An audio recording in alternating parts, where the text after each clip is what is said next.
Hello students, welcome back. Today we learn class 9 computer application. In our last video we had discussed about the difference between procedure oriented programming language and object oriented programming language. In that tutorial we came to know about why object oriented programming language is most popular and why it is most widely used. Since in procedure-oriented programming language, there was a problem of data. Since our data was not secured, not hidden, so object-oriented programming language provides you a high level of security. So our data is safe. Today, in this tutorial, we will learn about object-oriented programming concepts. In this tutorial, we will come to know about class, objects, and all four concepts of object-oriented programming. Let's begin here.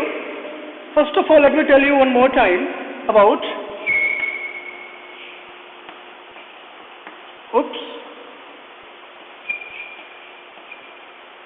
concept. So, as I told you about, it is object-oriented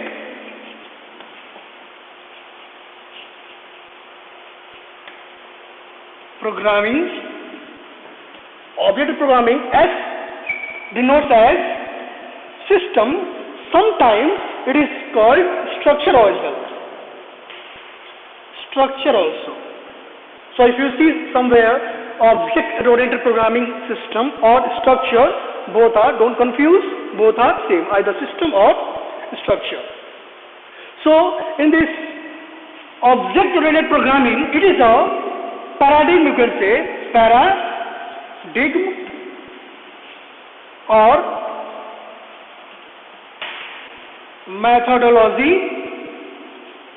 What is paradigm or methodology? It is a way of, or you can say, it is a method of doing or performing a task. So that's why object-oriented paradigm is a way of doing your task or methodology. Means a function or a way, a method by which we can perform a particular task. Last time we came to know about the features of this object-oriented programming. Today we'll see the concepts of object-oriented programming language.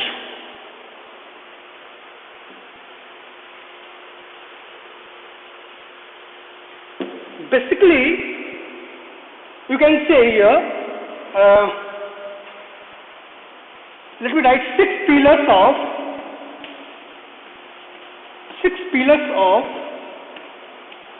object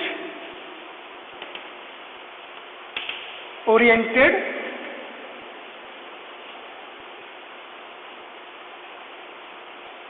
programming language. We are well aware that in object-oriented programming language we use class and objects. To simplify or to relate the real world objects, we use class and objects in object-oriented programming language to solve a problem. So, let me write here, first one is class. Second one is objects. Third one is abstraction. Fourth one is encapsulation.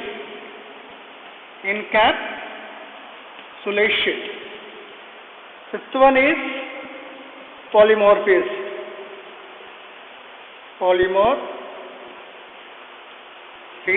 And sixth one is inheritance.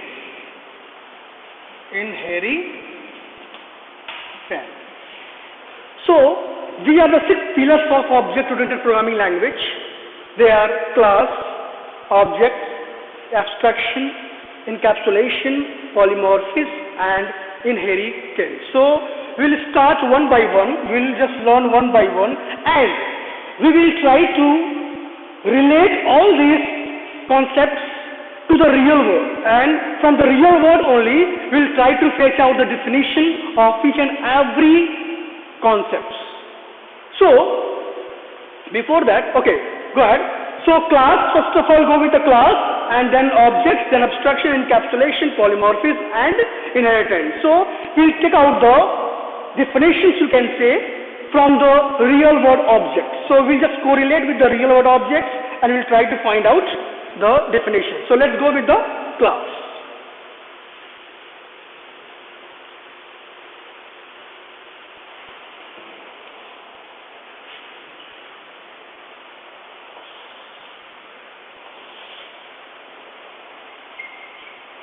Class. What do you think? What is a class? Take a real world example. Animal. Animal may be a class. Animal. Yes. Animal is a class. And if I talk about object, dog. Dog may be an object of this animal class, and cat. Okay. Just like that, if I talk about birds. Bird. So in bird, you can take like sparrow. Sparrow is a object of this class, and it may be a one more you can say peacock. Okay, birds, sparrow, peacock. If I take one more real world class like vehicle. Vehicle, in vehicle maybe car and jeep. So many would be there. Here also animals, so many animals are there. So let's see. If I talk about a class, animal is a class here. It is a conceptual thing. Animal. If I talk about a particular animal, then it's okay. But if I talk about I want to see animal, what is animal? Definitely there will be some categories of animals. So these are the parts of this class. So dog is an object, class is also an object, see, cat is also an object, so animal. Now one more thing I will tell you.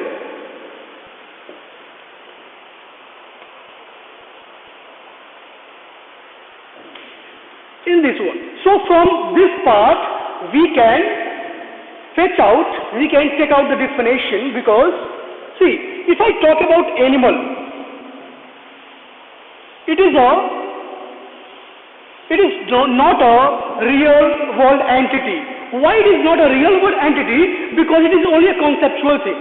If I talk, just take an example, that if I ask you, I want to see an animal. So animal is not defined which animal I want to see.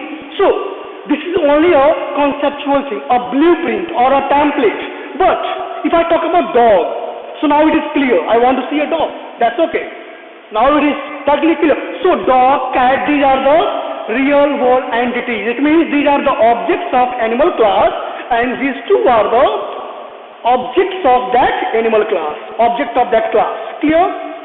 One more thing is there. Let me cover it. See. Methods. So if I talk about the method of this animal class, what may be? It may be eat method may be, or run method may be. Okay, means see, animal. And who will work on this? Who will? First of all, let me tell you about the method. A method is the operation of a set of code which perform a task. Clear? Method is a set of code which perform a particular task. So, who will eat? Animal? No. Dog. This dog will eat, this cat will, or this cat will eat. So,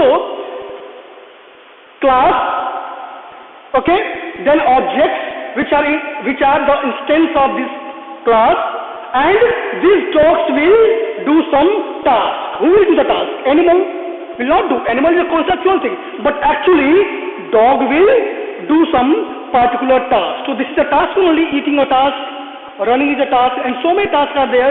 Depends upon the objects the task or method will be also changed.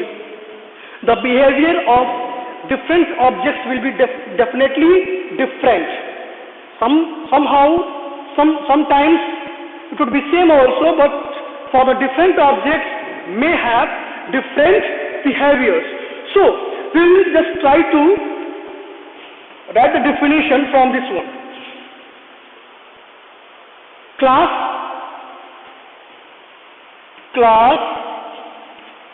is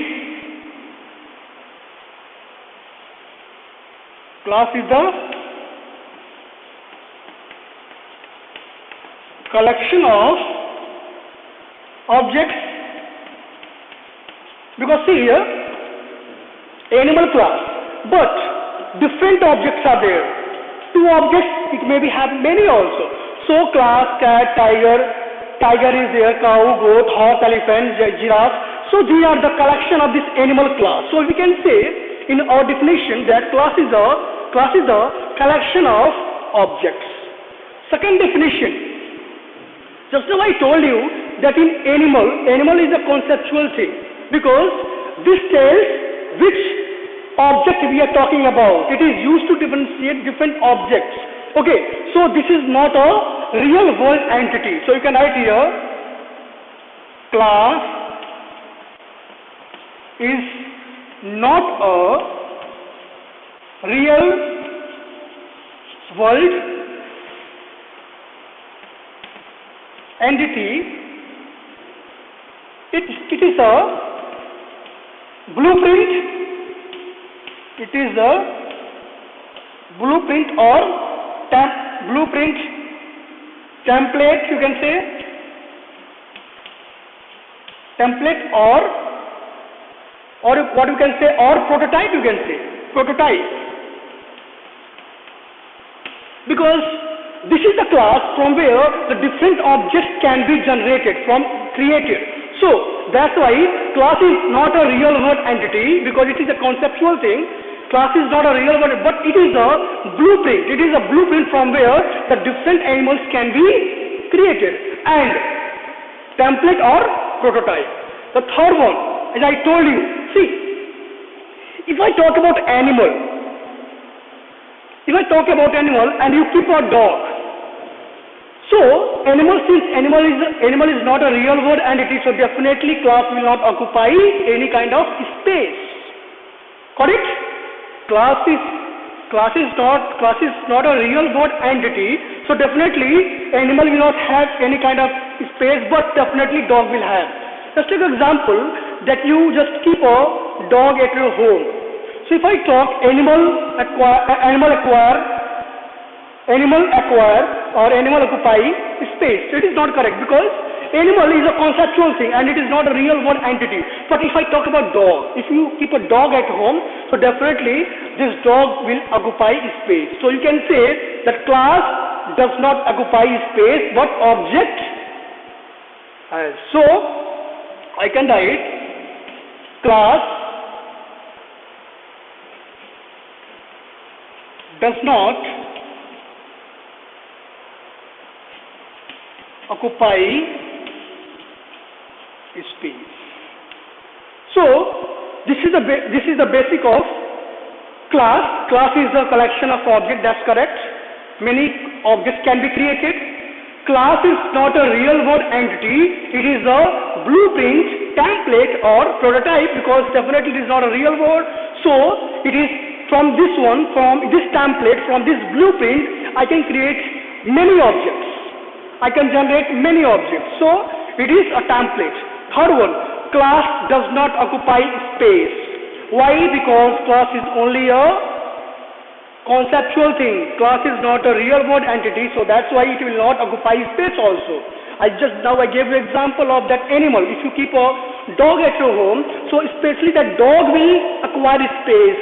Object will occupy space, because this is not a real world entity.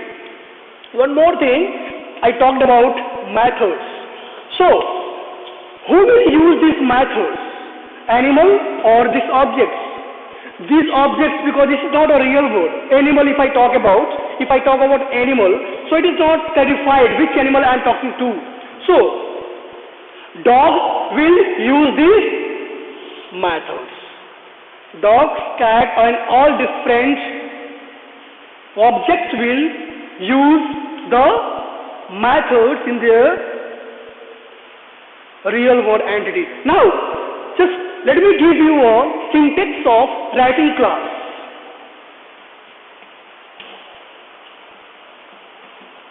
Syntax of class. How do we specify class in our program? So, let me write the syntax here. So, access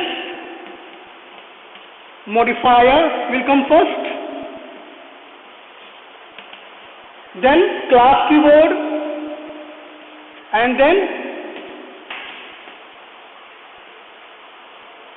class name, then curly braces opens here and the curly braces closed here. So this is the block, this is the syntax of class. Before writing a program, we write this class and then we give our block of statements. So access modifier. Access modifier is your public, private, protected and default. Clear? So this we'll just discuss more deeply in the later chapters in encapsulation part. But right now we are well aware about public and the default one. When we don't use any specifier, access modifier, then it is a default or friendly specifier. Then class keyword we use. Okay, and then class name. Class name always start with capital letter. I have told you in the last class also. In class name will always start with capital letter, and if it is a collection of words, then the first letter of the word will start with capital, and the second letter of the word will start with capital. So we can easily differentiate. In last class, we had discussed about identifier naming rules. In that naming rules, we came to know how to give the names to the different parts of your program. But in class 9 as well, we will learn about identifiers in more deeply, so in the later chapters. So this is how we can write a class, and in this class, what a class can have. So this class can have methods. Isn't it? As I told you, this class will have some methods also, so that the objects can use those methods. It can have attributes.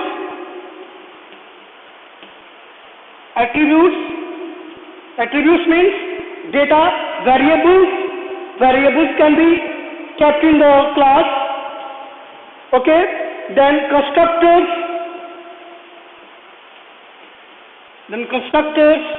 Then different blocks. Then nested class and so on. So one by one, lesson by lesson, we'll come to know about this. So this class can have methods, attributes, behaviors, means in methods. What are the methods here? Like each method and run method. If I talk about attributes, what would be the attribute of dog here? So attributes or state, you can say state also would be there. State or attribute. So state or attribute may be color, breed, age, all these would be your attributes or state. Constructors and blocks and nested class and so many things a class can have. So this is a class. How class is a collection of objects. Many objects can be created from a particular class. Class is not a real world entity because it is a conceptual thing, so it is not a real world entity. It is a blueprint or template or prototype from where many objects can be created. Class does not occupy space because it is a conceptual thing, so it will not occupy space, but objects will have. And this is the syntax of class. Clear? So, let's go for the next one, objects. Hope you got this class clearly you can note down.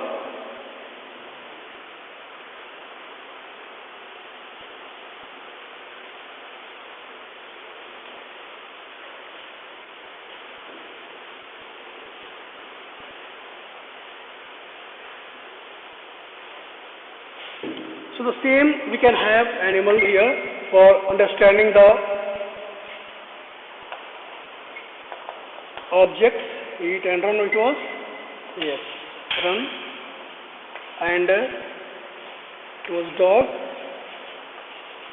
cat. So we'll take only one and we'll see the objects.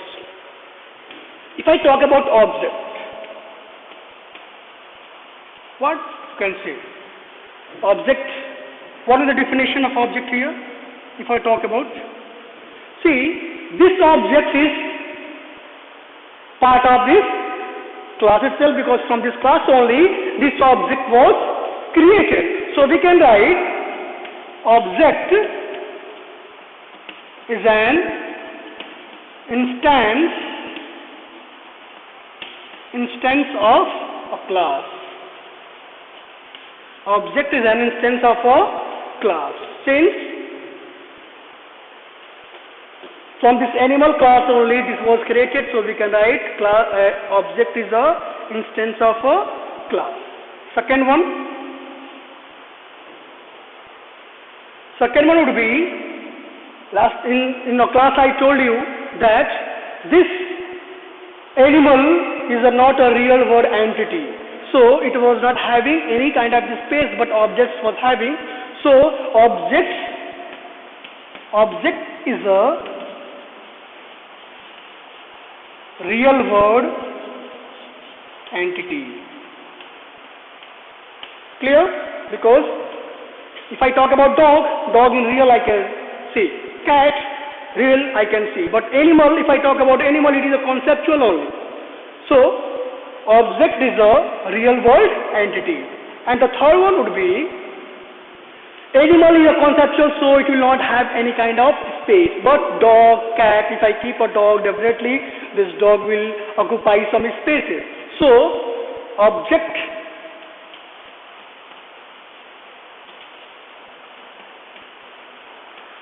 occupy space. If I talk about object, definitely this object occupies space in the memory. Clear? Now some more thing we'll talk about.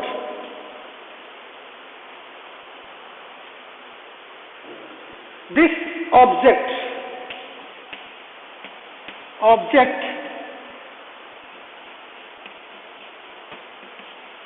consists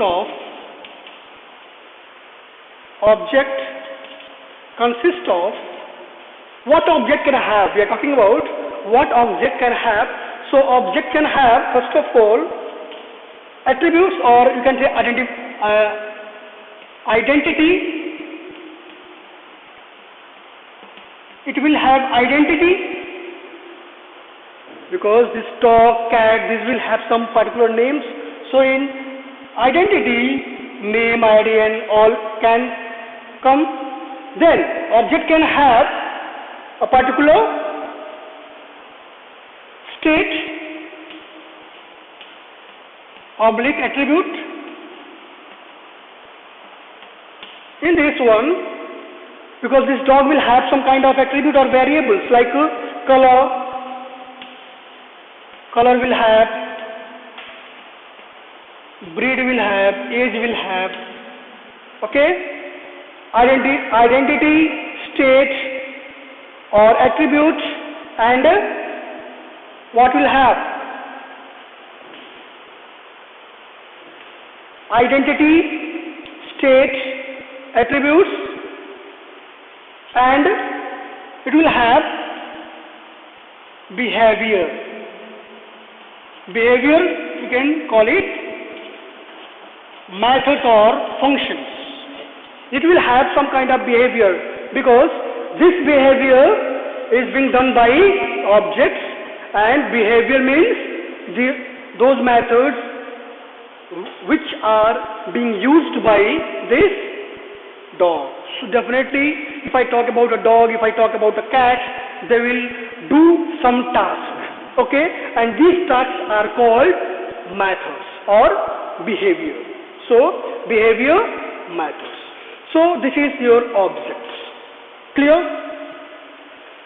Right now I will not tell you how to create an object in Java, but for the conceptual things, for understanding the basic of object and class, you can just note down this one. Object is an instance of a class. Since it is a part of class, so we can say it is an instance of a class. Object is a real world entity because in the real world we can see them. Object occupies spaces. These are the real world objects, so definitely they will occupy some spaces. And object consists of identity.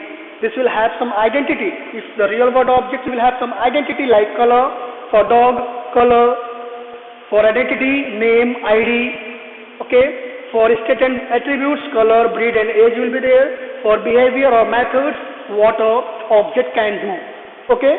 Behavior, you can say what object can perform or what object can do is called behavior or methods. Clear? Okay, so just note it down. Let's go for the next object-oriented programming concept.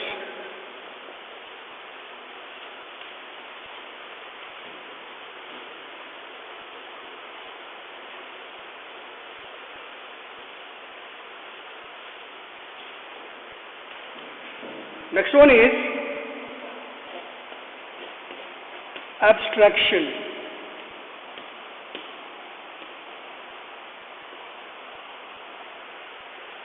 Abstraction is a way or is an act to represent the, let me write here,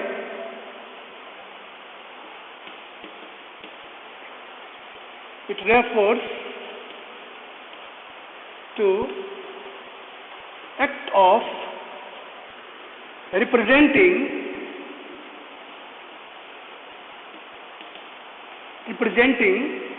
essential features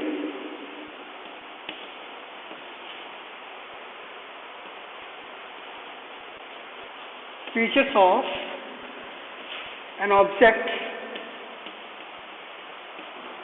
an object without showing the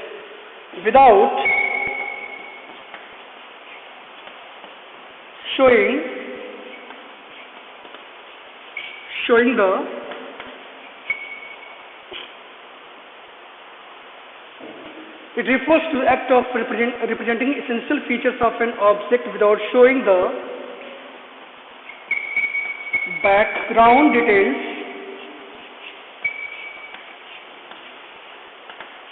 or explanation. See, it refers to act of representing essential features of an object without showing the background details or explanation. Here also we'll take an example of real world entity. So if I talk about a car is a real world entity, and we will see how the abstraction is being represented from the car. If I talk about a driver, what a driver needs to drive a car? A driver needs steering, clutch, okay, gear, brake, accelerator and all. Do he need to go to the wiring, how the wire is being connected, how the engine is working, how the brake drum is working inside? No. Because as a driver, my essential features, I just come to know only what I actually need to drive a car. So if I talk about the car, your accelerator, seating, brake, clutch, accelerator, lights, all these would be the essential features that I need to use. But I don't need to go to the background details or implementation level details like how the engine is starting, how the engine is working, how the wires being connected with each other and all. So this is abstraction to show the essential features of an object. This is called abstraction. Clear? The next one is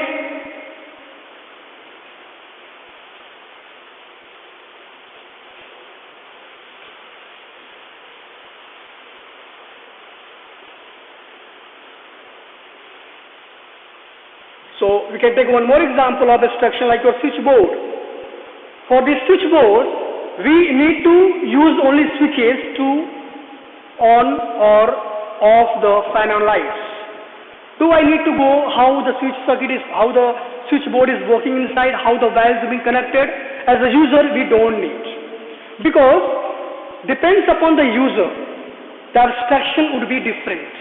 If I talk about an aeroplane, in an aeroplane, as a traveler, my abstraction would be sitting, the comfort and the accommodation what they are providing, what the airlines provides. Okay, but at the same time, for the pilot, the abstraction would be different. Definitely because he is just worrying about the cockpit. He is worrying about how the engine I need to just run on the RAN and so many things, the instruments or the devices which are given. They are just knowing about them. But at the same time, the engineers, those who are just developing these aeroplanes, for them the abstraction would be different. They are just go for how the engine is working, how to fix the engine, and so many things. Okay, so depends upon the user. The abstractions would be different. Clear? We can take example of this switchboard. Just now I told you that as a user we need to just put on and off the switches. But if I talk about electrician, for him the abstraction would be inside the board, how the wires are being connected, now how to just make it fix properly so that there will be no short circuit and all. So for him abstraction would be different, but for us as a user the abstraction would be different. We can take example of a software developed by different programmers. Just take an example of a software of game. We are only worrying about our game. We are not worrying about how the code is being implemented. Clear? Which variables, which methods were used to develop this program. We are only using this app. We can take a real world example of WhatsApp, Facebook, Twitter, game softwares. We are the end users and we are only using them, but we are not worrying about how it was implemented, what are the different methods, what are the different attributes or states were used to develop this program or to develop this software. So depends upon the users, the abstraction would be also different. Clear? The second one is encapsulation.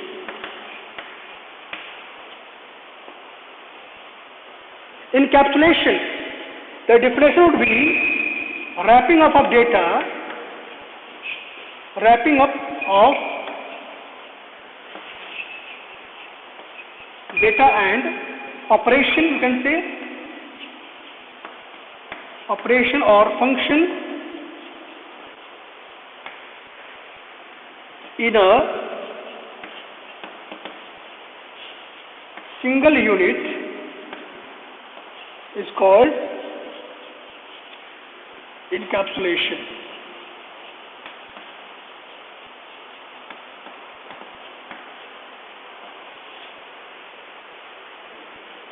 And in another way you can say encapsulation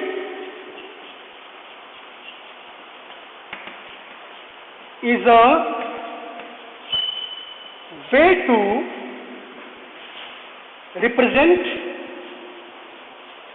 to represent abstraction.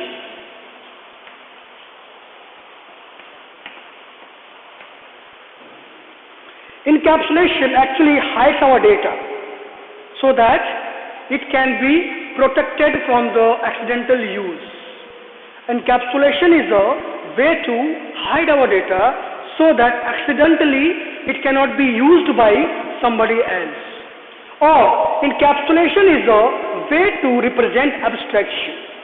Encapsulation means wrapping up of data, means just covering implementation layer with the outer layer, so that user can just take an example of a software that you are using. Source codes on which your game software is developed is implemented, okay, and it is hidden with the outer layer or template, or you can say a frame, okay, and on that frame only you are working, you are not worrying about the source code inside it. So it provides a security, wrapping of data and operation functions into a single unit is called encapsulation. It's just wrapping of data. You can take an example of this fan, running fan or a fan. In this fan, it is just encapsulated with the different outer layers. And that's why it is called encapsulation, is a way to represent abstraction. If you hide something, definitely it will display something also. Like if we talk about this circuit board, switch board. In the switch board, if we have just hide the wires and the circuits inside the circuit board in switch board. So if we are hiding something, we are displaying something. So that's why it is called encapsulation, is a way to represent abstraction. We will see one more example here. It is a class and encapsulated in a, I will just make a capsule. Okay, it is a variable and functions. See, just I made a capsule type structure, and this class contains variables and functions combined into a single unit. Variables and functions in a class. So class just combine or wrap up of data and functions into a single unit is called encapsulation. And one more thing, this is the second topic. Encapsulation is a way to represent abstraction. As I told you that abstraction is the essential features of an object, but encapsulation is a way. If I hide something, if I just wrap something, then the outer layer would be also be displayed to the end user, and that outer layer would be the abstraction for that end user. So if I just encapsulate something, if I just wrap something, so the outer layer which is being displayed to the end user would be your abstraction. Okay, so this is called encapsulation. Clear? Let's go for next one, polymorphism.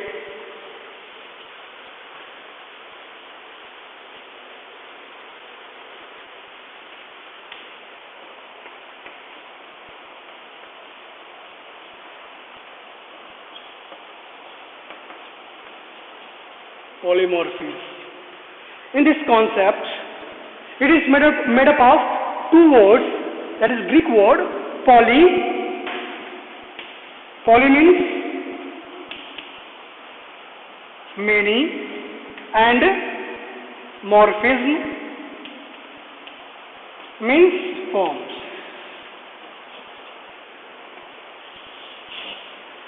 So here we can say more than one form of an object. You can write here more than one form of an object is known as polymorphism.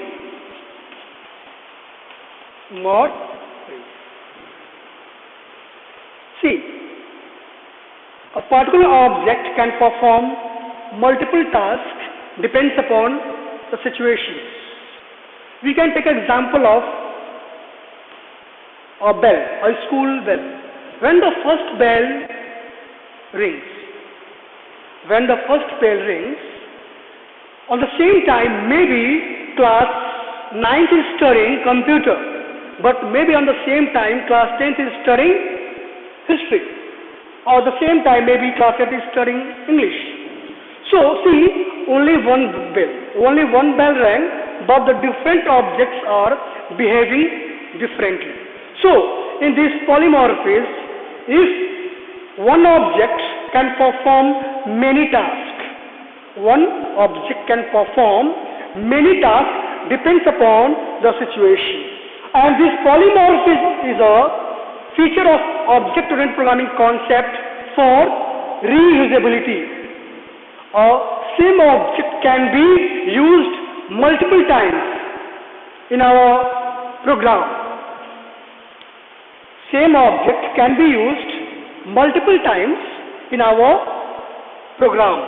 If we have a method like eat, so eating can be performed by dog as well, eating can be performed by cat also, eating can be performed by elephant also, giraffe also, and all. Clear? So polymorphism, more than one form of an object is known as polymorphism. Clear? Now the last one is inheritance.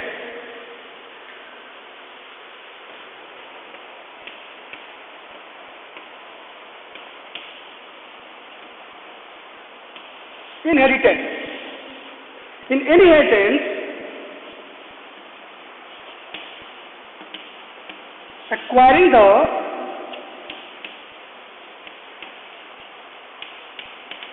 properties of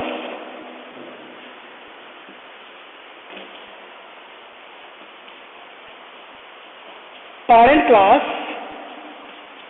to child class. In a simple way, acquiring the properties of parent class to child class.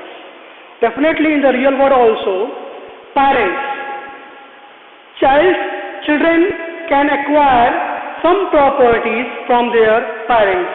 Some behavior, you can say. Some behavior or some kind of attributes also can be acquired from the parent class. So parent and talk about child. So this child can acquire some properties, some attributes from this parent class, that is called inheritance. In this inheritance, a child class can access or can acquire some properties or some behaviors from their parent class. Clear? So this is your inheritance. So here your object-oriented programming concepts is clear over. Hope you understood this clearly and just note it down in your copies. Thank you.